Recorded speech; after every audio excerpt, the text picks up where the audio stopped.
Political جو تاریخ نہیں ہوئی والی بات، یہ پہلی دفعہ ہے، اور یہ چیز جو ہے وہ یہ پہلی دفعہ ہے، یہ پہلی دفعہ ہے۔ لیکن اس کے کامیابی کے چانس کتنے ہیں؟ دیکھیں اگر ہم نا امید پہلے اتنی بڑی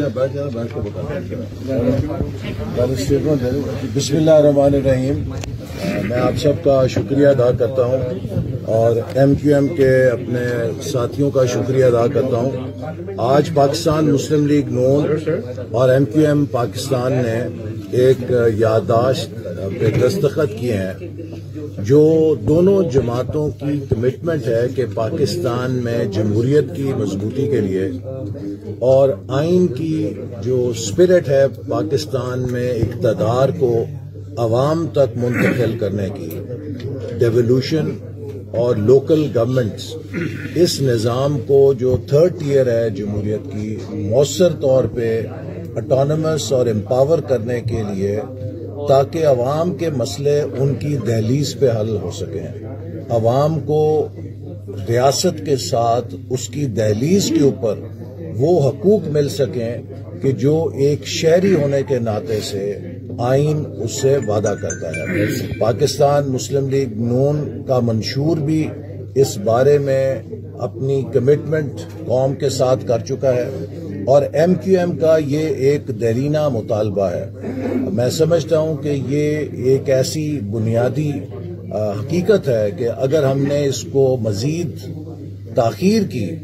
تو پاکستان میں جمہوریت بھی کمزور ہوگی اور جو شہری اور ریاست کا تعلق ہے وہ بھی مزید کمزور ہوگا، اور اس لیے گورننس کے حوالے سے، ڈیموکریٹک عمل کے حوالے سے، پاکستان کے شہریوں کے بنیادی حقوق کے حوالے سے اب ناگزیر ہو چکا ہے کہ وہ اختیارات جن کو ہم نے 18ویں ترمیم کے ذریعے وفاق سے صوبوں تک تو منتقل کر دیا تھا، لیکن صوبوں میں ان اختیارات کو نچلی سطح تک منتقل نہیں کیا گیا، جس کا نتیجہ یہ ہے کہ 18ویں ترمیم ابھی تک ادھوری ہے۔ 18ویں ترمیم کی لیٹر اینڈ اسپرٹ کا تقاضا ہے کہ وہ اختیارات جو مرکز سے صوبوں کی طرف ڈیوالو کیے گئے تھے، اسی انداز میں صوبہ بھی اپنے اختیارات مقامی حکومتوں تک ڈیوالو کرے، تاکہ جو ایک ٹاپ ہیوی مرکز تھا،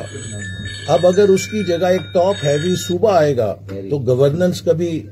اچھی اس ملک کے اندر نہیں ہو سکتی۔ تو اس لیے ہم سمجھتے ہیں کہ یہ 18ویں ترمیم کا ابھی ادھورا ایجنڈا ہے، جس کے تحت ہمیں لوکل گورنمنٹس کو خود مختاری یا اٹانومی دینی ہے، امپاور کرنا ہے تاکہ وہ اپنا کردار ادا کر سکیں، اور اس پر ہم ایم کیو ایم کے دوستوں کے شکر گزار ہیں کہ انہوں نے اس کاز کو، جو ہم سب کی مشترکہ کاز ہے، چیمپئن کیا، اور ہم ان کے ساتھ مل کر انشاءاللہ تعالی اس کے لیے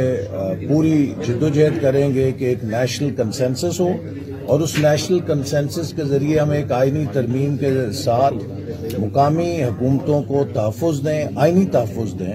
تاکہ یہ صوبائی حکومتوں کے رحم و کرم پہ نہ ہوں، بلکہ یہ خود جیسے وفاقی اور صوبائی اسمبلیاں، قومی اور صوبائی اسمبلیاں آئینی پروٹیکشن کے ساتھ کام کرتی ہیں، بلدیاتی ادارے بھی آئینی پروٹیکشن کے ساتھ اپنا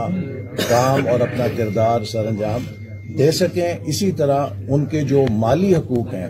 ان کا بھی اسی طرح تحفظ کیا جائے جیسے کہ صوبوں کے مالی حقوق کا این ایف سی کے ذریعے تحفظ کیا گیا ہے۔ یہ وہ بنیادی نکات ہیں جن پر مسلم لیگ نون اور ایم کیو ایم کا اتفاق ہے، اور ہم انشاءاللہ تعالی اس مقصد کے لیے جو ان کی آئینی ترمیم کا بل ہے اسے لے کر ہم سب مختلف سیاسی جماعتوں سے رابطہ کریں گے اور کوشش کریں گے کہ اس کو اتفاق رائے سے پارلیمنٹ سے منظور کرایا جائے۔ میں انہی الفاظ کے ساتھ ایم کیو ایم کے دوستوں سے بھی ریکویسٹ کروں گا کہ وہ اس مقصد کے لیے ہماری کولیشن کا بھرپور ساتھ دیں تاکہ ہم مل کر اس ایجنڈے کو کامیاب کر سکیں۔ بہت شکریہ۔ اس بات پر ہم سب کو، جتنی پولیٹیکل کلاس ہے، انہیں خوش ہونا چاہیے کہ دو بڑی سیاسی جماعتوں نے بجائے اس کے کہ وہ پولیٹیکل بارگیننگ کریں آپس میں، عہدوں کی وہ تقسیم پر بات کریں، انہوں نے ایک اصولی موقف اختیار کیا، اور ہم